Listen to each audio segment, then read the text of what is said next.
Hello दोस्तों, नमस्ते, प्रणाम। मैं पूजा तिवारी आपके अपने यूट्यूब चैनल पूजा तिवारी अवधी गीत पर स्वागत करती हूँ।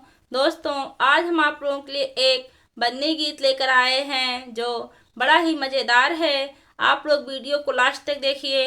पसंद आए तो लाइक कीजिए, सब्सक्राइब कीजिए, कमेंट और शेयर ज़रूर कीजिएगा। जानत रहला पापा बेटी फैशनदार जी, काहे के खोजला पापा बन्ना गंवर जी, काहे के खोजला पापा बन्ना गंवर जी, काहे के खोजला पापा।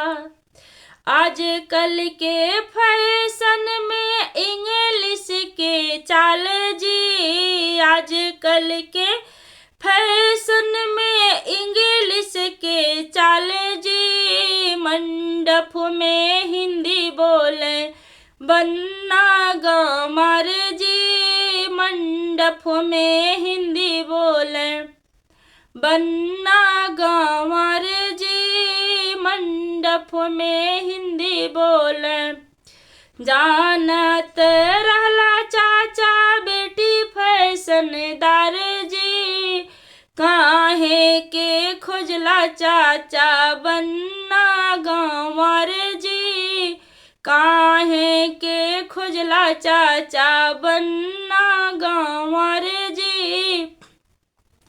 आजकल के फैशन में इंग्लिश के चाल जी, मंडप में हिंदी बोले बन्ना गंवर जी, मंडप में हिंदी बोले बन्ना गंवर जी, मंडप में हिंदी बोले।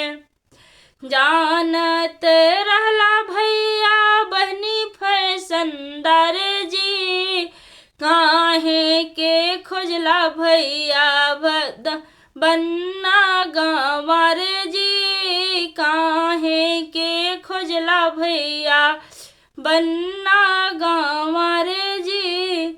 आजकल के फैशन में इंग्लिश के चाल जी, मंडप में हिंदी बोले बन्ना गंवर जी, मंडप में हिंदी बोले बन्ना गंवर जी, मंडप में हिंदी बोले।